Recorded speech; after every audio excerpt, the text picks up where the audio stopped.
Hi, class. Just wanted to touch base with you in regards to persuasive speech, we had a discussion in class, and we talked about Maslow's hierarchy of needs, and then followed it up with Monroe's motivated sequence, and we watched Gabriel Bernstein's "The Universe Has Your Back" speech in class. So I'm just going to just discuss it a little bit in details. We did talk about, a little bit about her speech, so I just wanted to get this opportunity to discuss her speech.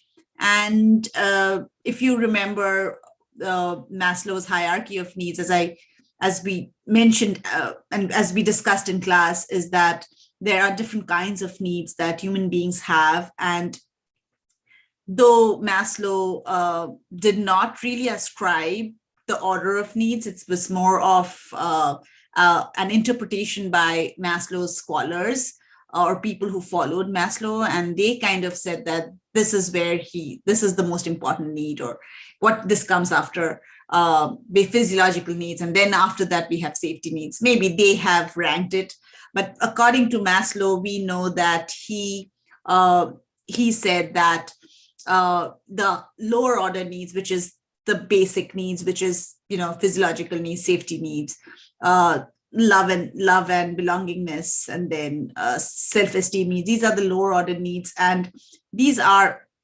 again, the lowest order is physiological needs, and these needs are important for our human beings to survive. And the higher order needs is which, when we talk about self-actualization, being the best version of yourself, self-transcendence need, where you're not only pleasing yourself, but you're actually making an impact on others, are the needs that truly make somebody happy. So those are also very important needs. The need to love or appreciate beauty, art, the need for knowledge, all of that comes as a higher order need, which is kind of, there's one little umbrella for it, which is self-actualization. So all of that, love for knowledge, or need for knowledge, need to appreciate beauty, the need to make an impact on others, self-transcendence, all of that, being the best version of yourself, is a higher order need. And he talks about both of these needs. And the reason that we talked about so much about needs is because if you know the needs of the audience very well, then you know what is it that motivates the audience. So the higher the needs, the more motivated is the audience to listen to your idea. So if you are thinking about an idea, or you're thinking about selling a product, or you're thinking about a certain movement, you really have to understand the need of the audience. And if you look at Gabby Bernstein's speech, and I'm going to talk about that because we watched the speech together. The need that she was talking about is the need for us to guide us, to have some kind of guide, to which we need a spiritual anchor. And she actually did not talk about any religion. She just said that I felt she was very secular. She didn't really mention any religion, but she talked about a spiritual strength, the universe. And she talks about the universe as a spiritual strength, and the fact that we need a spiritual anchor in our lives. And the reason is that if you think about the need part of it, is that most people are, especially in this current time, right, in the pandemic, so many problems are social problems are happening, depression, hopelessness, just a feeling of being kind of completely fragmented, not having a real center in our lives. So many, anxiety, depression, all of these disorders are happening in our lives, and that is really creating emotional problems, emotional disorders, social disorders, all of that. So that's the overall need that she's talking about, the fact that we have this image, or we are fed by media, are maybe sometimes our parents, maybe sometimes our own friends, people who we are exposed to. They feed us, as they feed us how we should live our lives, or we need to be a mother by a certain age, we need to have this a wonderful job by that time we are 23, and then we need to buy our first house by 25, then we need to have children. All of these parameters are kind of set by the society at large, and we are feeding into a lot of people say we are feeding into the way the world has socially constructed an image of reality. And when that reality, we actually try to see, we really see that reality as ours, and we lose our authentic voice, we lose our and sometimes when we are not able to see these things happening for us at a certain time, at a certain at the timeline that we think it's right, we give ourselves some timeline, and when we don't see that happening during a certain by a certain time, then we just get into depression, and then it's just all the negativity and all the it's a downward spiral that happens. And that's what she's talking about, this huge need in our society, is the fact that we really need to think about a spiritual anchor. We need a spiritual anchor in our lives. So that's what she talks about, and that's what the need is. That's how she develops the need. And then if you see her satisfaction, the satisfaction is basically the 5 steps to spiritually surrender. And when she talks about those 5 steps, that's her product. That's her resolution. That's her.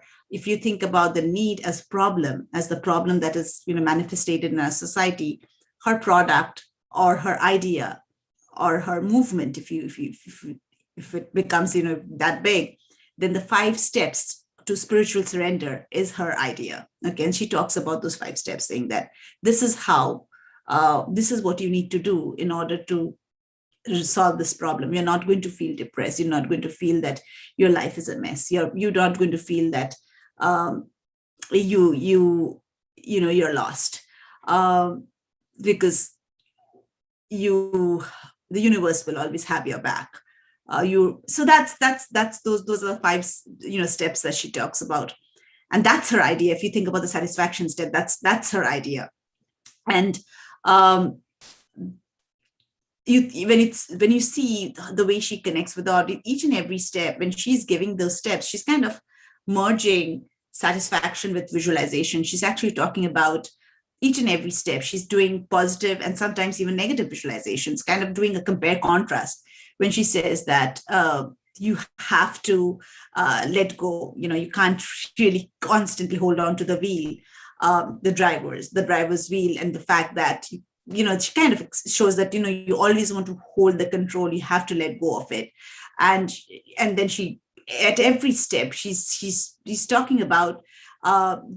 She's actually visually giving us examples of the things that we usually tend to do, and then by saying that, she's actually showing us and connecting with us, because most of the things that she said are the things that most people do. We don't want to let go of the wheel. We usually, and she says that we usually pray for ourselves, and we probably pray for our family, for our children, for people who we know, people who we love, but we always want things for ourselves, right? Happiness, money, the job, whatever. But we actually really think about the greatest good. And it's not only going to be about ourselves, it's going to be the greatest good. And she said that, and kind of when she said that, if you see that, she's actually doing a negative visualization as what are the things that we do wrong when we I wouldn't call it wrong, but what are the things that we tend to do when we are praying? Most of the time we are praying for ourselves, as I told you, for our family, we are for our friends, but we actually pray for somebody who we cannot see, or an idea of, or for the greatest good of the mankind. We don't do that, and we need to do that more often. So that's a visualization. She has a positive one and a visual and a negative one. When she's putting her satisfaction step, she's also doing visualization, and at every point you will see that she's holding her hand, she's not letting it go. And then the final step is when she talks about the action step, is actually and that was very, very pronounced, is when she actually asked people to raise their hand, and didn't really talk about any particular god or anything, just said that to the spiritual, whoever you believe, with a higher power, whoever, the universe, in her particular speech says that this is what this, and she actually asked them to actually do the surrendering process with her. So that was a persuasive speech, because she had all of the steps. She had the attention step, she really developed the need step, then she had the satisfaction step, and then she had the action step. So I would, and as I've told you, that I'm going to be very, very flexible. If you have a good need, and if you are able to persuade me, you got to tell me what the problem is. You have to make me feel that the problem is real, the problem impacts me, whatever persuasive speech topic you've chosen. Got to make that distinction, or we got to make that very clear, that what your problem is, and why is it important, and why is it making an impact on you, and why would it make an impact on the audience. It has to be about the audience, right? It has to be about you, of course, but then you have to show it again, the public and the private. You have to make that connection there. And then once you do that, then put out what your idea is. And then once you put out what your idea, or your resolution, or your product, or whatever, the solution to the problem, or the need, and then how your idea is kind of addressing that need, or your product is the product that you're talking about is kind of response to that need, whatever it is, that needs to be explained. And then once you do that, how do you explain it? You're using visualization. You're actually explaining it through visuals. And you can, as I told you, can do positive visualization or negative visualization, or maybe a combination of both, whatever. I think this in Gabby Bernstein's speech, she does both positive and negative visualization. And then close with an action. That's what you need to do in a persuasive speech. So I've also, another one that is, as I mentioned to you, which I've also discussed in class, is found something that's close to my heart, is I would like to introduce, at any point in time, I would like to introduce public speaking very early in elementary school. And I told you that, well, if I do that, I'm going to probably, my audience is going to be the Naperville 203 school board, and some community members, people who represent the Senate, maybe senators, so, and do a persuasive speech, kind of talking about the need to introduce communication very early on in elementary school. And I'm going to make make the need larger than. I would say that we need people who are leaders, and leaders need to speak. Leaders need to articulate, and there are a lot of. And I'm going to talk about so many people who have not been given the training, who need to be given the training, because they haven't seen. Perhaps they have not been exposed to role models or public speakers in their own home, and the school can introduce it very, very early on in life, and that will really help them to start thinking about leadership and public speaking and leadership skills. And this needs to happen very early on, because we see most people, because a fear of public speaking is a legit fear. And it starts very early on. And the sooner it is, research has shown that the sooner it is addressed, the easier it is for people to, face it and figure out a way to resolve their stage fright. So, and that is the reason I'm going to make that need really look, the fact that I'm going to talk to to the board, and I'm going to say that, you are responsible in making these leaders. You're responsible for the school's curriculum, the school's decision about what needs to be introduced.